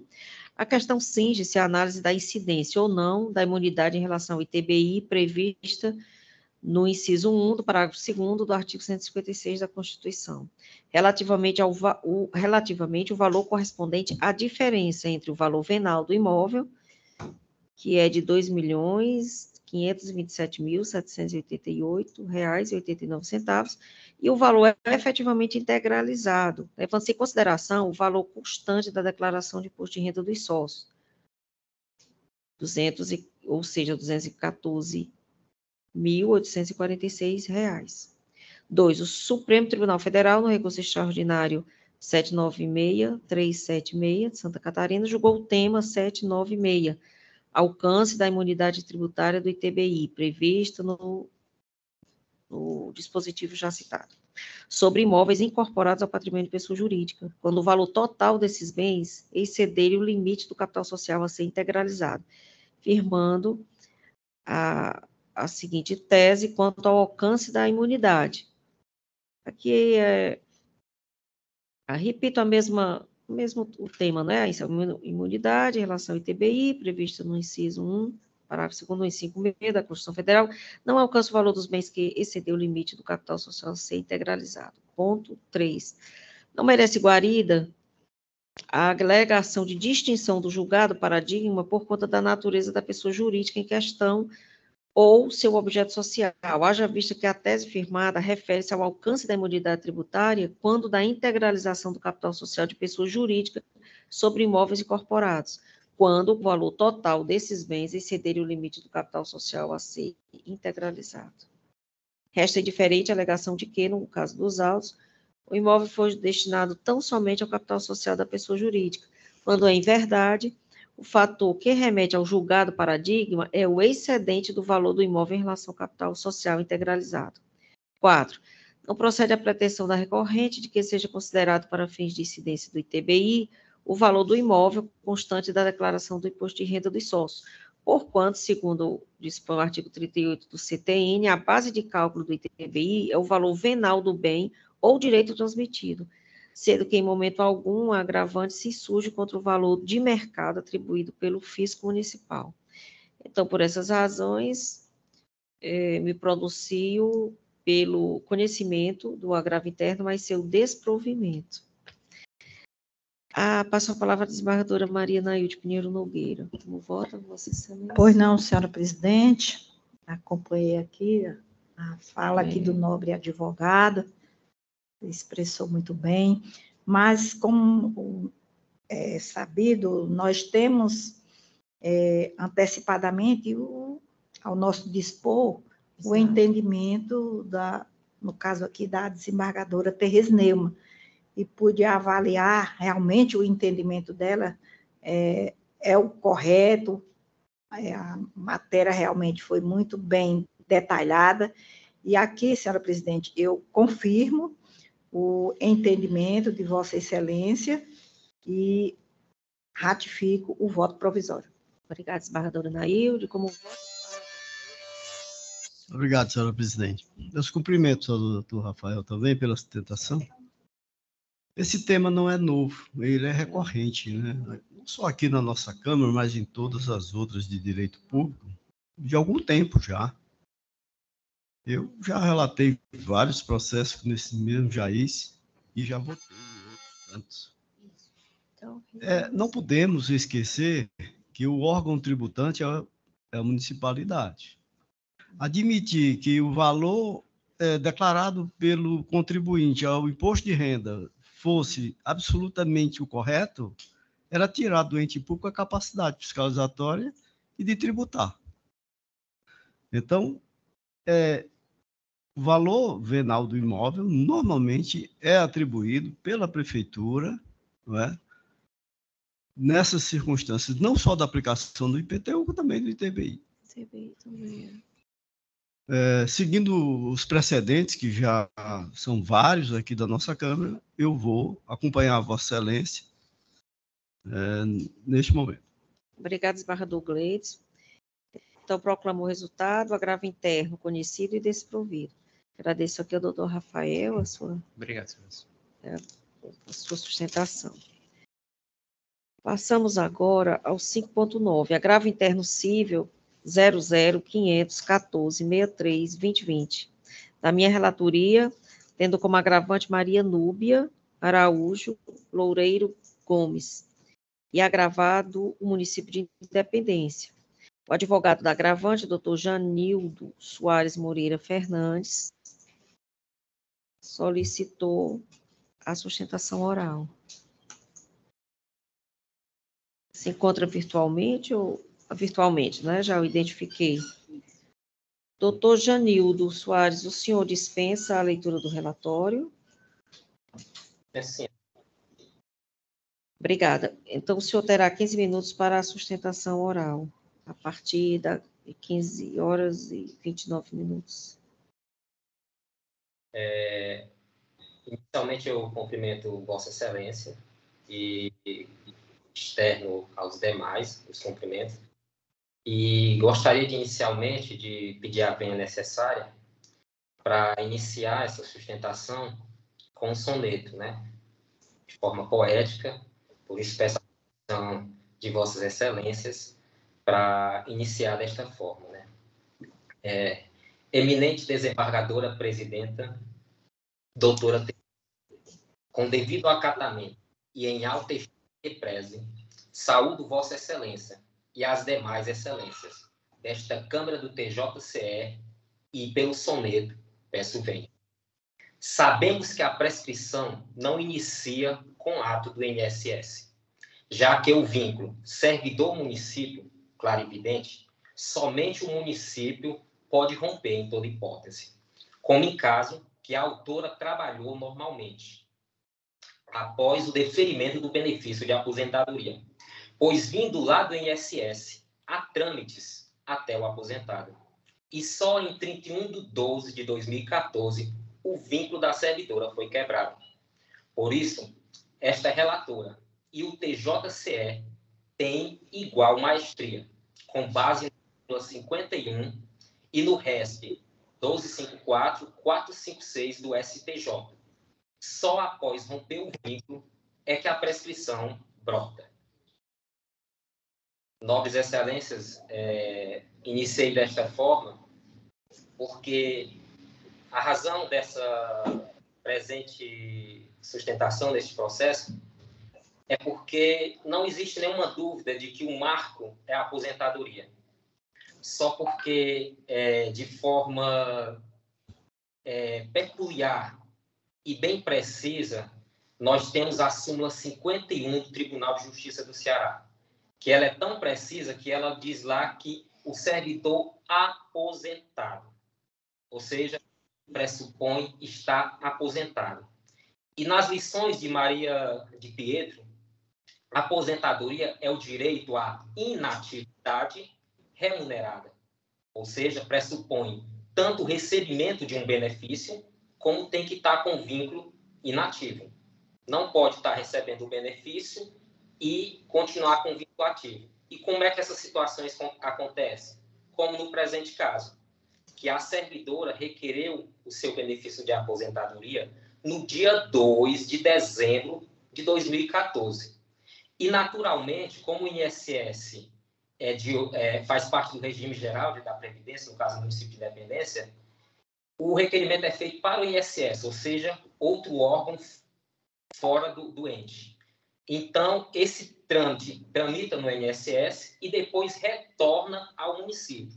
A partir do momento que retorna para o município, é o município que tem o ato de quebrar esse vínculo e colocar o servidor na inativa. Aí é nesse momento que, conforme a súmula 51 desse egrégio tribunal, ocorre a aposentadoria, que foi o caso desse presente processo, onde a servidora se aposentou, ou seja, no dia 31 de dezembro de 2014, o município, quando recebeu os comunicados de que o benefício da servidora tinha sido concedido, ele quebrou. É o que se encontra nos autos, as folhas 28.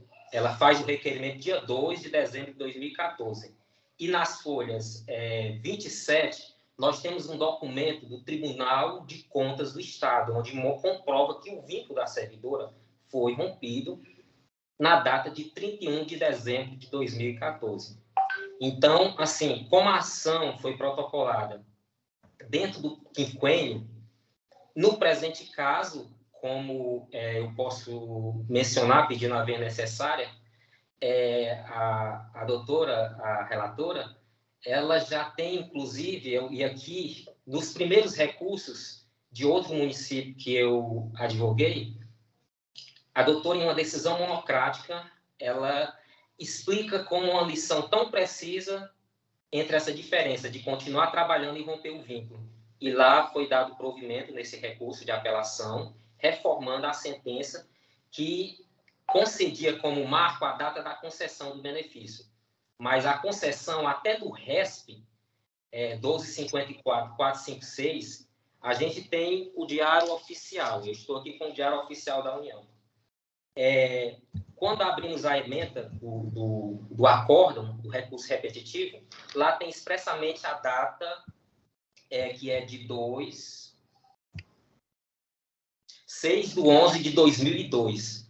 Essa data é justamente a data do Diário Oficial da União. Só porque dentro do Diário Oficial da União tem justamente dizendo que na data de 30/10, ou seja, antes do dia 6/11, no dia 30/10/2002, foi concedido o benefício no caso da parte desse recurso repetitivo. Ou seja, tem a data da concessão, que é o caso que se encontra no presente processo, e tem a data onde o vínculo é rompido. E na página 3 do presente agravo, tem umas jurisprudências desse egrégio tribunal que também são muito precisas. Como já citei, da doutora presidente, da excelentíssima presidente, e também do excelentíssimo doutor Gleison, desembargador, e também tem uma recente, em uma sustentação oral também que fiz, em outro processo da terceira Câmara também, que foi reconhecido de que o marco, a nível microscópico, é o momento onde o servidor está aposentado. Por quê? Porque é nesse momento que o ato da administração, que era discricionário, passa a ser um ato que ela não mais detém o poder de conceder ou não. Por quê? Porque o servidor está aposentado. Então, a partir do momento que o servidor requer o benefício e esse tramita perante o INSS, por mais que a data vá prevalecer, a data do requerimento, à luz do direito previdenciário, o que prevalece, no caso, no regime estatutário aqui, é o rompimento do vínculo. Inclusive, tem nesse agravo também uma jurisprudência do STJ nesse sentido, de que a data que os efeitos retroagem não prevalece no caso do marco. Também tem outra jurisprudência do STJ que fala no sentido de que o marco necessário, principal, é o rompimento do vínculo. Quando se trata de um servidor que está aposentado em um curso, um período, como se diz, curto, que não é o caso, mas não, nós temos aqui justamente um servidor que ingressou num prazo limite.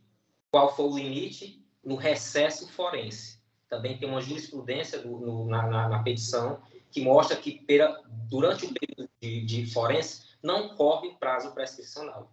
E também temos o artigo do decreto que ele ensina tudo, que ele diz o quê? Que durante o trâmite perante as repartições públicas não corre prazo, que é o caso desse presente processo, que quando é olhado de uma forma, como se diz, não é um processo realmente, ele dá a entender de que está prescrito, mas quando tem um olhar com calma, que é o que eu peço de Vossas Excelências, que analisem esse caso, que lá vai mostrar que 31 de dezembro de 2014, a servidora se aposentou. Por quê? Porque foi o momento que ela teve direito à sua inatividade remunerada. E aqui eu agradeço a presença de poder participar dessa sustentação e peço mais uma vez, venha por ter feito de forma poética, mas assim, também gosto da poesia e consegui atrelar ao presente caso. Então, como se diz, não poderia deixar também de tentar pedir a permissão de Vossa Excelência para usar a presente poesia. Então, agradeço a oportunidade e era essa sustentação oral que eu tinha. Obrigada, doutor Janildo. Sempre a poesia é cabível, né? Embora ela tenha esse cunho jurídico. Eu gostaria aliás, eu vou pedir vista para a conferência dessas datas. Então, peço aqui à secretaria que faça, né, retorne o processo para a minha fila. Passando aqui agora ao 5.41, ao agravo de instrumento 063, 28, 51, 35, 20 e 22. Relatoria do desembargador Francisco Gleidson Pontes, agravante município de Caucaia, agravada Zuleide Lopureiro de Medeiros, advogada doutora Larice Silveira Pinho. Doutora Larice, eu aqui observo que o voto atende aos interesses da agravada. A Vossa Excelência dispensa a sustentação oral, gostaria de se pronunciar? Não, eu dispenso. Dispensa? Eu dispenso. Então, passo a palavra ao excelentíssimo relator para a síntese do julgamento. Como se aprova? O núcleo da ementa, processo civil e administrativo, interdito proibitório, liminar concessão, requisitos das possessórias, ocorrência, artigo 561 do CPC, processo administrativo, intimação na pessoa do interessado, artigo 26 da Lei 9.784/99, imóvel da agravado. Sentença favorável de uso capião. Somente via de recurso de apelo é que será definido se o bem, de fato, era ou não do município. Decisão deferitória de liminar que não merece reforma. Agravo de instrumento conhecido, mas desprovido. É o voto. Então, obrigada, doutora Elaria. Obrigada. Boa tarde. Eu proclamo o resultado, agravo de instrumento. Desculpe. A doutora ficou tantas horas aí, não tantas... é? Pois então. É muito sério, né? Obrigada. Eu vou só concluir aqui o julgamento. Doutora Larissa, indagando aqui a desembargadora Maria Iraneide, como se pronuncia nesse caso? Acompanho o nobre relator, ratificando o meu voto provisório. E o desembargador Luiz Evaldo, como se pronuncia? Presidenta, eu confirmo o meu voto provisório, acompanhando o doutor relator. Obrigada. Proclamo o resultado, agravo de instrumento conhecido e desprovido. Agora com o respaldo da turma. Obrigada a todos. Boa tarde. Boa tarde, doutora Larissa. Obrigada. Passamos agora às manifestações da Procuradoria-Geral de Justiça e da Defensoria Pública. Eu indago a excelentíssima representante da Procuradoria-Geral de Justiça, doutora Francisca Delária Pinheiro Linhares. Alguma manifestação de Vossa Excelência?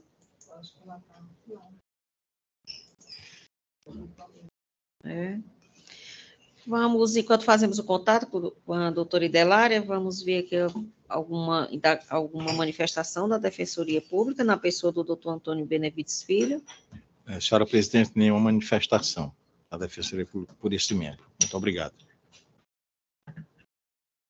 Ela não se encontra na sala, é isso mesmo? Ela sabe várias vezes. Algum problema de conexão.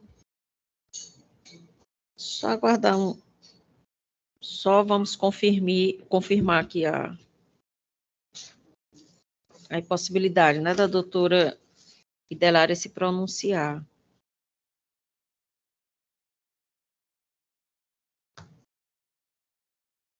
Salvo engano, tem alguns problemas de internet, está tendo em Fortaleza, que meu filho, Sim. queria ir lá para casa dele, não estava dando perguntas de alguém, caso não tenha, né? Pode ter acontecido com ela também. Exato, também houve problemas pela manhã, né, nos sistemas.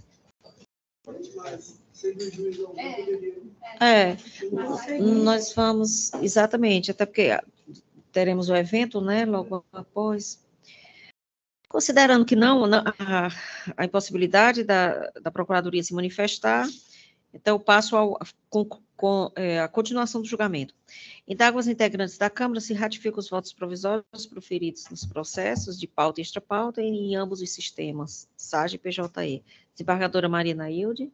Pois não, senhora presidente, ratifico todas as manifestações na votação provisória, seja na condição de relatora, seja na condição de vogal, e também nos dois sistemas. Nos dois sistemas. Obrigada. Desembargador Gleidson. Também, presidente, ratifico todos os votos proferidos. Desembargadora Maria Iraneide. Na mesma toada, eu ratifico todos os meus votos. Desembargador Luiz Evaldo. Relatora e vogal nesses dois sistemas. Também, presidente, quero confirmar os votos por mim proferidos, tanto como relator como vogal, processo de pauta ou extra-pauta, em ambos os sistemas. Obrigado. Exatamente, desembargador Evaldo, nós temos extra-pauta, né? Também, da mesma forma, ratifico todos os votos provisórios proferidos na qualidade de relator e vogal.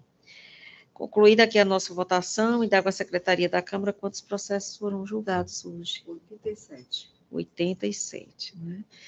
Algum registro dos pares?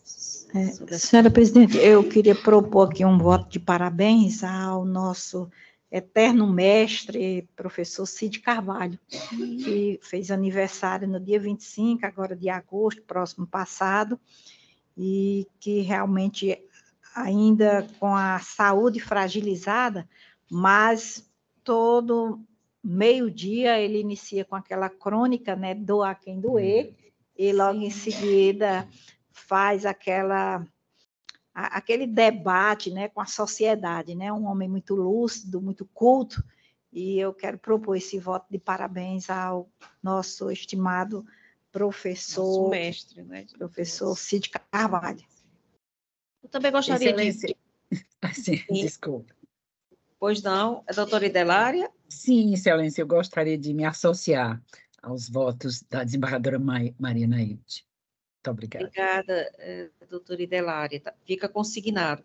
Também quero me associar. Fomos aluna dele, né, desembargadora Nailde. Ainda chamava um aluno da classe para fazer a chamada, porque sempre usou aqueles óculos assim, com muito grau, né? Lia de bem pertinho, aí ele sempre chamava algum aluno para fazer a chamada. Exatamente. Senhora presidente, a Defensoria também se acosta. Também tive o prazer de ser aluno dele, aliás, nossos consortes, né? Nós também. E quando tem a oportunidade também, eu escuto o programa dele ao meio-dia na rádio. Quem doer, né? Eu também. E desembargador Evaldo, não é isso? Obrigada. De acordo. Não, presidente. De acordo. De acordo. Eu gostaria só, antes de encerrar, também é importante fazer aqui o registro do nosso evento que a desembargadora Iranete está promovendo. Eu gostaria que ela se pronunciasse, convidasse os presentes. Vou renovar aqui o convite. Renovar, né? Já foi feito, né? Só para conseguir convite logo mais, no espaço do servidor, não no Café dos Magistrados, mas no mesmo andar. No espaço do servidor, eu vou apresentar a nossa comissão de editorial e biblioteca, né, que vai relançar o livro Na Justiça Criminal, de Auri Moura Costa, né, nossa primeira desembargadora, nossa primeira juíza do Brasil, né? Então, vamos fazer essa reverência nesta data que é a data do aniversário dela, que é hoje, né? Seu aniversário de nascimento, hoje. Então, e coincidindo com as comemorações dos 150 anos do tribunal. Eu queria registrar, dando os parabéns à desembargadora Iranete pela iniciativa. Então, eu declaro encerrada a sessão, agradeço a todos e até a próxima, com as graças de Deus, né, que estejamos aqui bem. Até a próxima. E vamos ao evento.